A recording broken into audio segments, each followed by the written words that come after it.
Listening like from the heart, everything makes sense, and there was this big sigh of relief. I feel in a way like we all feel what is the truth and what is not, but I didn't really trust myself. I feel also because of this, because there's one thing I felt in my heart and everything I learned and I was programmed. So I feel like this is so much delayering, like so many footnotes, comments that stuck to my mind, and they never really made sense in the whole construct and narrative, but I think they're stuck to my mind because they were true. They didn't make sense because the narrative was false. Since Friday, I feel like my mind is also going like connecting everything, trying to make sense. But from a heart level, it's just, I'm just so thankful and really thankful to you and everyone who's listening and sending love. I'm just very, very happy also in a way. It's somehow what I felt in my heart but was too afraid to admit is true. So it's a bit overwhelming actually, but in a very good way. I'm also angry what they're still doing to the children, traumatizing with them with the narrative, almost breaking them in schools. Because they take the children and they take them to like without supposed like places where they claim that experiments were done, and you say how heavy it's there, right? Yes, and also how we talk about it in school. Like I remember like how they taught us everything and how traumatizing it is knowing that or thinking that you are kind of, or your family is part of it.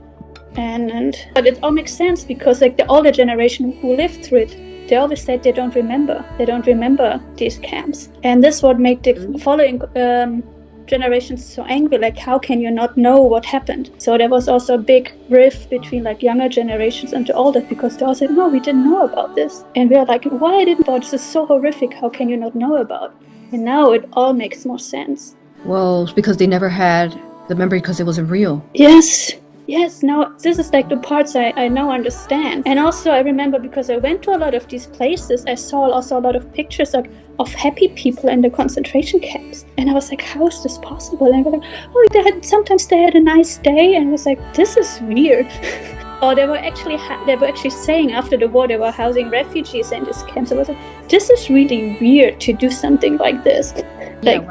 But saying like this was like this horrific sight and you just house refugees there. So all of these little pieces, I'm like, oh wow. So this was me actually the whole Friday. I was like, wow. Also how they talk about it's not just you. I've talked to several people from Germany, and I'll ask them like, because I've been working on this for years.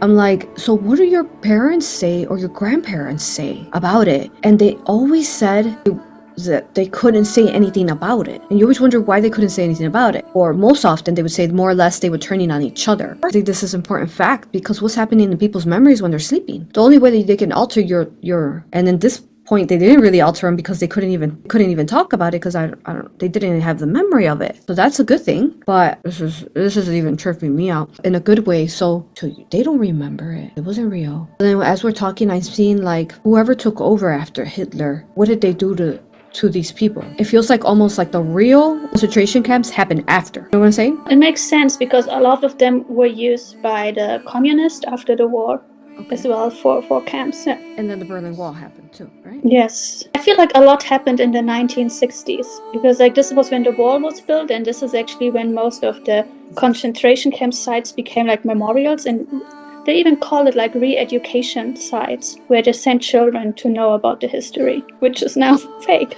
What an attack on a civilization.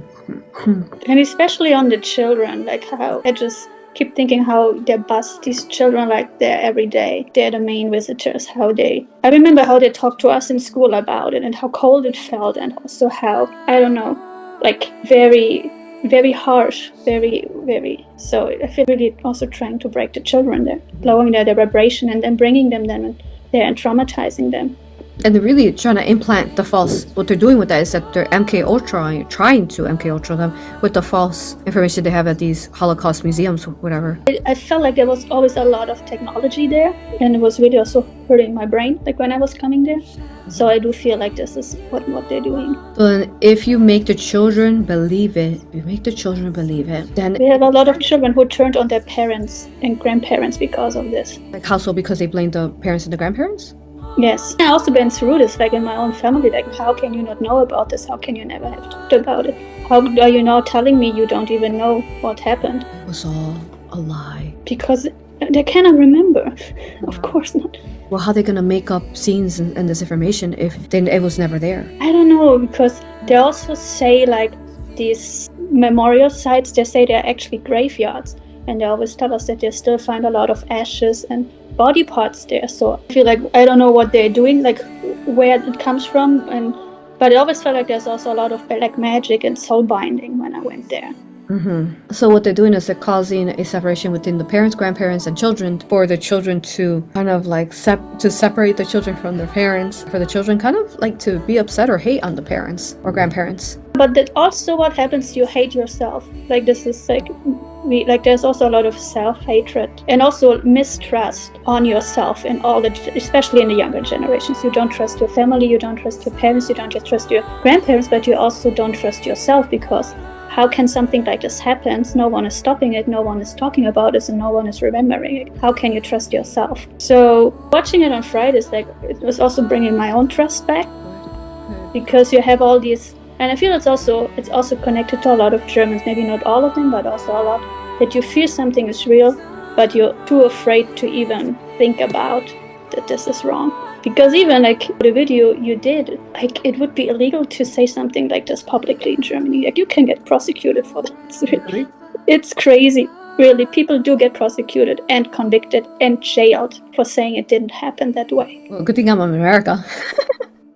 No, really, we need like America to help us. Like, this is really, I feel so grateful for you how you do this. It's almost like you also broke a spell for me, because when I was watching it, it was like, how could I even believe it? Like, how could we allow this to be, and how could we even believe ourselves this is happening? It was almost kind of ridiculous. But it was really like, when you started talking about it, I was like, oh yes. If you're joining us, what we're talking about is I started to channel Adolf Hitler, his daughter.